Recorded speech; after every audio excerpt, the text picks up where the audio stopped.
अस्सलाम वालेकुम जी, welcome back. उम्मीद करते हैं आप सब खैरियत से होंगे, अपने घर में खुश होंगे। आज एक बार फिर एक ऑथेंटिक रेसिपी आपकी खिदमत में लेके आए हैं। आज हम बनाएंगे बीफ कढ़ाई विदाउट प्रेशर कुकर।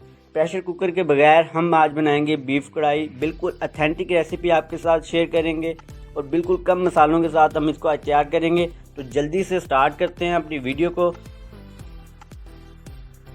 हम 1 किलो बीफ की ये कढ़ाई तैयार करेंगे। आप अपनी क्वांटिटी को कम ज़्यादा कर सकते हैं, उसके अकॉर्डिंग आप अपने स्पाइसेस को भी एडजस्ट कर सकते हैं। तो हमने नॉर्मल साइज़ की पीसीस करवा लिए हैं अपने गोश्त के। इसको मैं कढ़ाई में डालते हैं और सबसे पहले इसमें हम पानी शामिल करते हैं। पानी इसमें कितना जाएगा, पहले हम इसमें आधा लीटर पानी शामिल कर देंगे। उसके बाद अगर हमें ज़रूरत पड़ेगी तो हम और इसमें शामिल कर देंगे। आधा लीटर पानी शामिल करते हैं। इसमें अपनी जो जो चीज़ें ऐड करनी है, सबसे पहले एक बड़े साइज़ का प्याज इसमें हम शामिल कर देंगे। उसके बाद हमने 1 खाने का चम्मच इसमें अदरक और लहसुन का पेस्ट शामिल किया है। इसमें 1.5 खाने का चम्मच चिली फ्लेक्स ऐड करेंगे हम। उसके बाद 1 खाने का चम्मच इसमें धनिया पाउडर ऐड करेंगे। उसके बाद 1 ही खाने का चम्मच इसमें हम नमक ऐड करेंगे। आप हस्बे जायका अपने एडजस्ट कर सकते हैं जितना आपको पसंद है। उसके बाद इसमें मेन चीज़ जो है, जो फ्लेवर देगा, वो है टमाटर।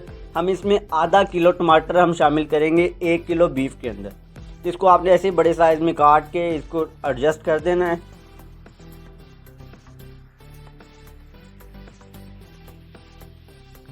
इसको सब चीज़ों को हम अच्छे से पहले मिक्स कर लेंगे। उसके बाद हम इसको कवर करके एक मीडियम टू हाई फ्लेम पे इसको रख देंगे। पहले हम इसको आधे घंटे के लिए रख देंगे। आधे घंटे के बाद चेक करेंगे कि हमारे गोश्त की क्या कंडीशन है। आधे घंटे के बाद हमारे गोश्त में अभी पानी भी है और ये अच्छे से गला भी नहीं है, तो हम इसको 20 से 25 मिनट के लिए दोबारा से हम इसको रख देंगे। पानी इसमें इनफ है, पानी और शामिल करने की ज़रूरत नहीं है। इसको दोबारा से कवर करते हैं और 20 से 25 मिनट के लिए हम इसको दोबारा से कवर करके रख देते हैं, ताकि हमारा मीट जो है वो बिल्कुल अच्छे से टेंडर हो जाए, बिल्कुल गल जाए। 50 मिनट कम से कम हमें लगे हैं। 50 मिनट के बाद हमारा मीट जो है वो अच्छे से टेंडर हो चुका है। अब हम इसे कवर हटा देंगे और इसको पानी खुश्क करेंगे इसका हाई फ्लेम पे। जल्दी से इसका पानी खुश्क करते हैं। उसके बाद हम इसमें अपना ऑयल शामिल करेंगे।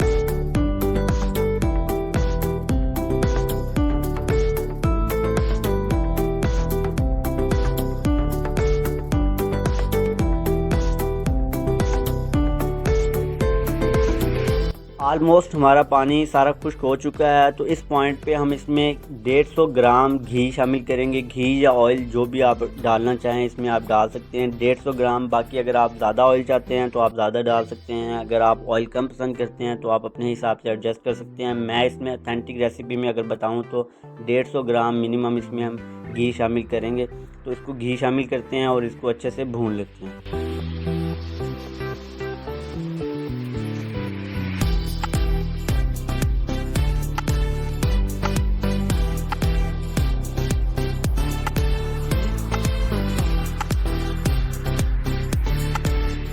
गोश्त को अच्छे से भूनने के बाद इसमें हम सब्ज़ मिर्च ऐड करेंगे। अगर आप स्पाइसेस ज़्यादा चाहते हैं तो आप इसमें ज़्यादा शामिल कर सकते हैं। मैंने इसमें 3 सब्ज़ मिर्च कटी हुई इसमें शामिल की हैं।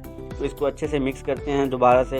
और इसके बाद इसमें हम एक मेन चीज़ जिससे हमारा बहुत अच्छा फ्लेवर और ग्रेवी बनेगी, वो है हमारी क्रीम। आप इसमें क्रीम भी शामिल कर सकते हैं, आप इसमें दही भी शामिल कर सकते हैं। मैंने इसमें 200 ग्राम क्रीम शामिल की है। आप किसी भी ब्रांड की इस्तेमाल कर सकते हैं। 200 ग्राम क्रीम शामिल करेंगे, लेकिन इस पॉइंट पे आप अपना फ्लेम जो है वो मीडियम टू लो रखेंगे। मीडियम टू लो फ्लेम पे आपने इसमें क्रीम शामिल करनी है और इसको अच्छे से हिला देना है। अब आप देखेंगे इसमें बहुत ही मज़े की ग्रेवी आपको मिलेगी। तो यहाँ इस पॉइंट पे हम इसको थोड़ी देर के लिए और अच्छे से पकाएंगे। तो आप देखेंगे, आप फिर जितनी भी ग्रेवी एडजस्ट करना चाहते हैं, जितनी आपको पसंद है, वहाँ पे आप इसका फ्लेम बंद कर सकते हैं। इस पॉइंट पे हमारा मीट जो है वो अच्छे से टेंडर है, स्पाइसेस पूरे हैं। बस 2 चीज़ें इसमें और शामिल करेंगे, वो हम आपको आगे जाके बताते हैं। तो उसके अलावा हम इसमें सब कुछ डाल चुके हैं और ये बिल्कुल रेडी है। अब आपको जितनी ग्रेवी एडजस्ट करनी है आप उस हिसाब से एडजस्ट कर सकते हैं।